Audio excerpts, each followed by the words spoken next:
Assalamualaikum warahmatullahi wabarakatuh. Perkenalkan, nama saya Nur Nabila.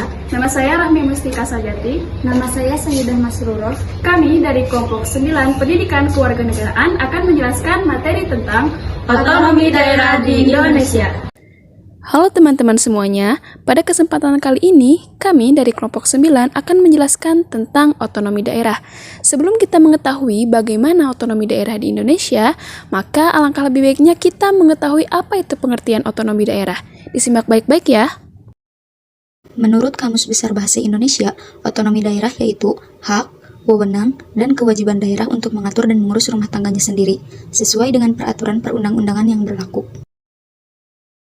Berdasarkan Undang-Undang Nomor 32 Tahun 2004 tentang Pemerintahan Daerah, otonomi daerah adalah hak, wewenang, dan kewajiban daerah otonom untuk mengatur dan mengurus sendiri urusan pemerintahan dan kepentingan masyarakat setempat sesuai dengan peraturan perundang-undangan. Menurut F. Sugeng Istianto, otonomi daerah adalah suatu hak dan wewenang guna untuk mengatur serta mengurus sebuah rumah tangga daerah. Jadi, otonomi daerah yaitu suatu daerah yang dapat menentukan dirinya sendiri, membuat hukum sendiri dengan maksud mengatur diri sendiri, dan berjalan berdasarkan kewenangan, kekuasaan, dan prakarsa sendiri, terutama untuk menentukan kepentingan daerah maupun masyarakatnya sendiri. Setelah kita mengetahui pengertian dari otonomi daerah, maka kita akan beranjak kepada sejarah singkat otonomi daerah di Indonesia.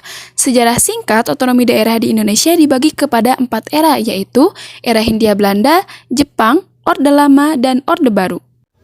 Pada pemerintahan Hindia Belanda sudah mengeluarkan peraturan mengenai otonomi daerah, yaitu Peraturan tentang Administrasi Negara Hindia Belanda. Selanjutnya, yaitu pada era Jepang. Awal mula masuk ke Indonesia, Jepang membagi daerah bekas jajahan Belanda menjadi 3 wilayah kekuasaan. Wilayah tersebut yaitu Sumatera di Bukit Tinggi, Jawa dan Madura dengan kedudukan di Jakarta, serta wilayah timur seperti Sulawesi, Kalimantan, Sunda Kecil, dan Maluku di Jawa. Selanjutnya yaitu Orde Lama. Untuk menyusun kembali pemerintahan daerah di Indonesia, sementara pemerintah mengeluarkan Penetapan Presiden Nomor 6 Tahun 1956 dan Penetapan Presiden Tahun 1960. Peraturan tersebut mengatur tentang pemerintahan daerah. Di era Orde Lama, Indonesia hanya mengenal satu jenis daerah otonomi.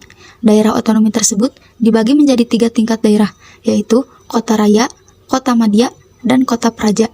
Selanjutnya yaitu Orde Baru. Pada era ini, secara tegas menyebutkan ada 2 tingkat daerah otonom, yaitu daerah tingkat 1 dan daerah tingkat 2. Selanjutnya, kita akan membahas tentang konsep otonomi daerah di Negara Kesatuan Republik Indonesia. Sebenarnya, otonomi daerah jika dikaitkan dengan teori Mousquieu tersebut merupakan mekanisme untuk mengatur kekuasaan negara yang dibagikan secara vertikal dalam hubungan atas bawah. Sebagaimana diketahui dalam berbagai literatur bahwa pemisahan kekuasaan dan pembagian kekuasaan itu sama-sama merupakan konsep mengenai pemisahan kekuasaan atau separation of power. Konsep pemisahan kekuasaan atau separation of power itu juga mencakup pengertian pembagian kekuasaan yang biasa disebut dengan istilah division of power atau distribution of power. Pemisahan kekuasaan merupakan konsep hubungan kekuasaan yang bersifat horizontal, sedangkan konsep-konsep pembagian kekuatan bersifat vertikal. Secara horizontal, kekuasaan negara dapat dibagi ke dalam beberapa cabang kekuasaan yang dikaitkan dengan fungsi lembaga-lembaga negara tertentu, yaitu legislatif, eksekutif, dan yudikatif. Sedangkan dalam konsep pembagian kekuasaan, distribution of power atau division of power, kekuasaan negara dibagikan secara vertikal dalam hubungan atas bawah. Menurut perkembangan teori politik modern, pada dasarnya terdapat 2 bentuk negara yang dikenal luas, yaitu negara federasi atau serikat dan negara kesatuan atau unitaris. Negara kesatuan adalah negara yang tidak tersusun dari beberapa negara, melainkan hanya terdiri atas suatu negara, sehingga tidak ada negara di dalam negara. Dengan demikian, dalam negara kesatuan hanya ada satu pemerintah, yaitu pemerintah pusat yang mempunyai kekuasaan serta wewenang tertinggi dalam bidang pemerintahan negara, menetapkan kebijakan pemerintahan, dan melaksanakan pemerintahan negara baik di pusat maupun daerah-daerah. Dari hal tersebut, berbicara tentang pemerintahan daerah otonom dalam konsep negara kesatuan bisa diartikan sebagai pemerintahan yang dipilih penduduk setempat dan memiliki kewenangan untuk mengatur dan mengurus urusan sendiri berdasarkan peraturan perundangan dan tetap mengakui supremasi dan kedaulatan nasional. Dengan demikian, otonomi dalam negara kesatuan mempunyai batas-batas tertentu dan terikat pada prinsip utama, yaitu tidak sampai mengancam keutuhan negara kesatuan itu sendiri. Kendatipun pemerintah daerah sebagai bagian pemerintahan nasional yang diberikan hak otonomi untuk mengatur dan mengurus kepentingan-kepentingan masyarakatnya di dalam daerah sendiri. Namun, otonomi itu tetap terikat pada batas-batas wewenang yang telah diterima berdasarkan peraturan-peraturan dan perundang-undangan yang ditetapkan pemerintahan pusat. Setelah membahas materi tentang konsep otonomi daerah di Negara Kesatuan Republik Indonesia, sekarang kita akan beranjak ke materi mengenai dinamika dan tantangan otonomi daerah di Indonesia. Dinamika pelaksanaan otonomi daerah di Indonesia saat ini belum optimal karena masih adanya beberapa daerah yang memiliki pendapatan asli daerah atau PAD di bawah 20%.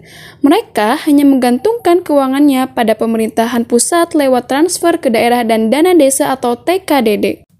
Hal itu sebagaimana disampaikan oleh Sekretaris Jenderal Kementerian Dalam Negeri Kemendagri Suhadjat Diantoro bahwa selama kurun waktu 26 tahun ternyata masih ada daerah yang memiliki PAD di bawah 20%. Padahal filosofi dari tujuan otonomi daerah belum sepenuhnya tercapai seperti yang diharapkan. Selain itu, nyatanya masih banyak terjadi penyalahgunaan atau korupsi APBD anggaran pendapatan belanja daerah yang dilakukan oleh oknum pemerintah daerah yang tidak bertanggung jawab. Pelaksanaan otonomi daerah pada saat ini nyatanya memiliki beberapa tantangan. Di antara tantangan tersebut adalah kesenjangan antar daerah, kesenjangan sumber daya alam, terpaku pada sentralisasi, juga sarana dan prasarana yang terbatas.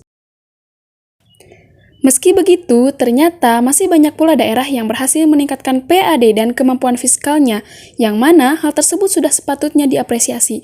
Peningkatan tersebut diharapkan agar dimanfaatkan untuk program-program pembangunan dan kesejahteraan rakyat sehingga dapat meningkatkan angka indeks pembangunan manusia atau IPM, menurunkan angka kemiskinan, meningkatkan konektivitas, serta akses infrastruktur yang baik.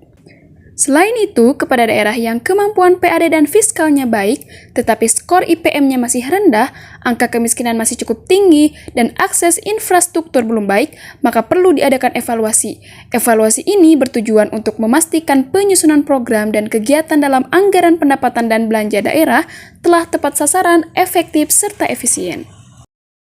Itu saja penjelasan dari kelompok kami. Bagi teman-teman yang ingin berdiskusi, silahkan kirimkan pertanyaan, tanggapan, kritik, maupun saran di kolom komentar. Dan jangan lupa sampaikan semua itu dengan baik dan sopan. Terima kasih atas segala perhatiannya. Mohon maaf apabila ada kesalahan. Wassalamualaikum warahmatullahi wabarakatuh.